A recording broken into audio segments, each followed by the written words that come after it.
नमस्कार दोस्तों, DFA-IS platform पर आप सभी लोगों का स्वागत है।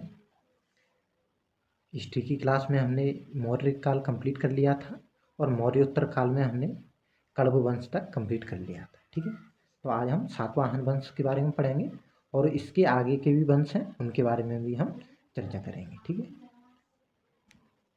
पॉलिटी की क्लास में देखिए हमने राष्ट्रपति की जो कार्यपालक शक्तियाँ हैं उनके बारे में चर्चा कर ली थी और हम इस क्लास को भी कंटिन्यू रखेंगे और पॉलिटी भी ऐसे ही चलती रहेगी।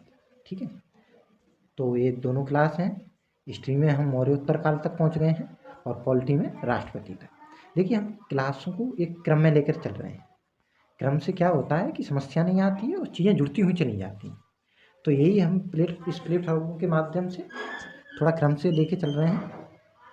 ठीक है, तो जिन लोगों ने चैनल सब्सक्राइब नहीं किया है वो चैनल सब्सक्राइब भी कर लेंगे। ठीक है, तो चलिए सातवाहन वंश पढ़ते हैं हम। 60 ईसा पूर्व से लगभग 250 ईसा पूर्व तक। ठीक है, तो ये सातवाहन काल है। सातवाहन वंश का संस्थापक सिमुक था, जिसने कण्व वंश के अंतिम शासक सुशर्मा की हत्या करके सातवाहन वंश की स्थापना की। तो मैंने बताया है आपको कि ये राजा क्या करते हैं, सत्ता प्राप्त करने के लिए जो अंतिम शासक होते हैं उनकी सामान्यतः हत्या हो जाती है। ठीक है, जैसे पुष्यमित्र सुम्न ने वृद्धरथ की हत्या की थी। ठीक है, तो इसी प्रकार इन्होंने भी हत्या करके सत्ता प्राप्त की। सातकर्णी प्रथम प्रारंभिक सातवाहन शासकों में सबसे शक्तिशाली था। तो प्रारंभिक सातवाहन शासकों में सबसे शक्तिशाली था सातकर्णी प्रथम। सातकर्णी प्रथम के बाद उसकी पत्नी नागानिकी से संरक्षिका के रूप में शासन किया। ठीक है, तो सातकर्णी प्रथम के बाद उसकी पत्नी नागानिकी ने संरक्षिका के रूप में शासन किया। ठीक है,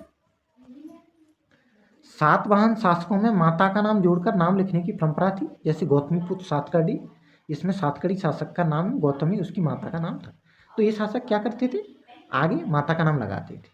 जैसे गौतमी पुत्र सातकर्णी है तो गौतमी इनकी माता का नाम हो गया और सातकर्णी इनका नाम हो गया। तो कुछ लोग कहते हैं कि इससे क्या है, इनका जो समाज था मातृ सत्तात्मक समाज था, मातृ सत्तात्मक। लेकिन ये सही नहीं है, क्योंकि मातृ सत्तात्मक समाज होने के लिए केवल नाम लगाना पर्याप्त नहीं होता है, साथ में माता को संपत्ति का अधिकार हो और निर्णय लेने का अधिकार हो, तब ये मातृ सत्तात्मक समाज कहलाएगा। तो वहाँ ऐसे विशिष्ट अधिकार नहीं थे महिलाओं के पास। हाँ, महिलाओं के पास कुछ अधिकार थे और जो इनके पुत्र थे वो अपनी माताओं का नाम साथ में जोड़कर चलते। ठीक है, तो ये बात थी। सातवाहनों की राजधानी पैठन या प्रतिष्ठान थी। तो ये सातवाहनों की राजधानी के बारे में बताया गया कि पैठन या प्रतिष्ठान इनकी राजधानी थी, पश्चिमोत्तर क्षेत्र में पड़ती है। ठीक है, हाल सातवाहनों का एक प्रमुख शासक था, उसने गाथा सप्तशती नामक ग्रंथ लिखा तथा गुणाढ़ व्रत कथा लिखी, सर्ववर्मन का संस्कृत व्याकरण को संरक्षण दिया। तो सातवाहन काल में कई विद्वान थे, उनको संरक्षण दिया गया। जैसे हाल थे, इन्होंने गाथा सप्तशती की रचना की थी, गुणाढ़ ने व्रत कथा रची थी और सर्ववर्मन ने संस्कृत व्याकरण को संरक्षण दिया। ठीक है, तो ये कहा गया है किन किन जो विद्वान थे उन्होंने किन किन ग्रंथों की रचना की है और जो सातवाहन शासकों ने इन्हें संरक्षण भी प्रदान किया है। यज्ञश्री सातकर्णी सातवाहनों का अंतिम शक्तिशाली शासक था। तो जो यज्ञश्री सातकर्णी थे वो सातवाहनों के अंतिम शक्तिशाली शासक थे। सातवाहनों के पतन के बाद इक्ष्वाकुओं ने अपना स्वतंत्र शासक स्थापित किया। ठीक है, तो सातवाहनों के पतन के बाद कौन आए, इक्ष्वाकु। सातवाहन काल में भड़ौच पश्चिमी तट का सर्वाधिक प्रसिद्ध बंदरगाह था, जिसे यूनानी लेखक बैरिगाजा कहते थे। तो ये याद रख लेंगे, भड़ौच। ये कभी कभी वनडे एग्जाम में पूछा जाता है, प्रीलिम्स में भी पूछ लिया जाता है कि भड़ौच किसके काल में सबसे अधिक प्रसिद्ध बंदरगाह था। ठीक है, तो ये याद रखेंगे सातवाहन काल में, और इसकी लोकेशन भी याद रखेंगे हम।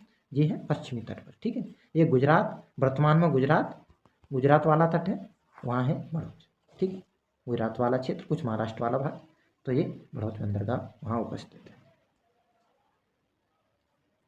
अब है चेदी वंश।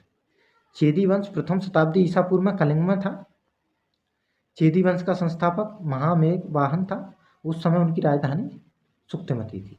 तो उस समय चेदी की राजधानी थी ये सूर्थवती या शक्तिमती कहते थे। ठीक है,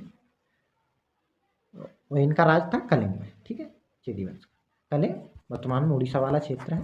ठीक है, तो याद रखेंगे चेदी वंश का राज उड़ीसा वाले क्षेत्र में यानी कलिंग में था। अब है खारवेल।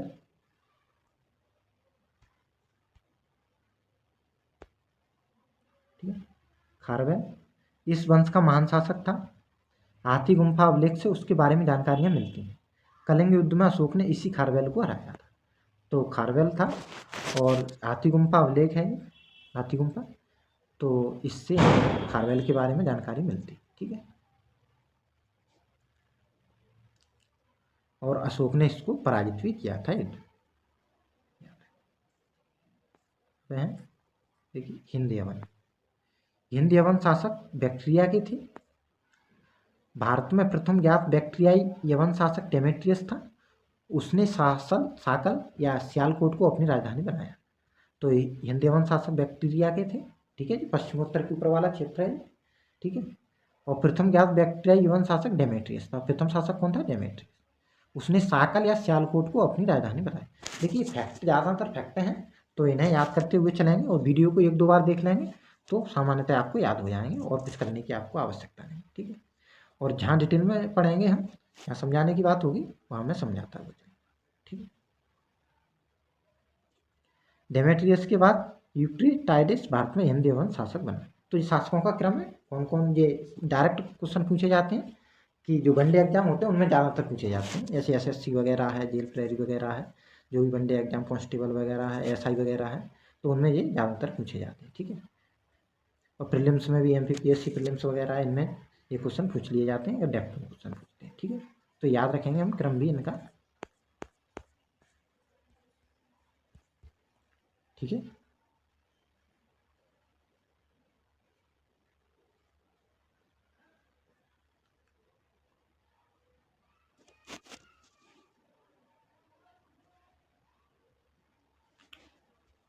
ठीक है, इसमें थोड़ी और है क्लास, जिसमें हम जो कला की शैलियाँ हैं, कला की शैलियाँ मौर्योत्तर काल में, उन पर डिस्कस करेंगे। जैसे गांधार शैली है जी, देखिए मेंस के पर्पज से इम्पोर्टेंट है। गांधार शैली, मथुरा शैली और अमरावती शैली। ठीक है, अमरावती शैली। तो ये शैलियाँ मेंस के उद्देश्य से, एमपीएससी मेंस हो या कोई भी मेंस एग्जाम हो, तो वहाँ इम्पोर्टेंट होती है। ठीक है, और साथ में ही जो प्रीलिम्स होते हैं, जो पीसीएस के प्रीलिम्स होते हैं, सभी कोई भी पीसीएस का प्रीलिम्स हो, उनमें महत्वपूर्ण हो जाते हैं। यहाँ शैलियों से क्वेश्चन अक्सर पूछे जाते हैं। यहाँ तक कि आईएएस प्री में भी कई क्वेश्चन यहाँ शैलियों से पूछे गए हैं। ठीक है, तो इन्हें हम डिटेल में चर्चा करेंगे। ठीक है, अगले लेक्चर में इनके बारे में हम डिटेल में पढ़ेंगे। ठीक है, धन्यवाद।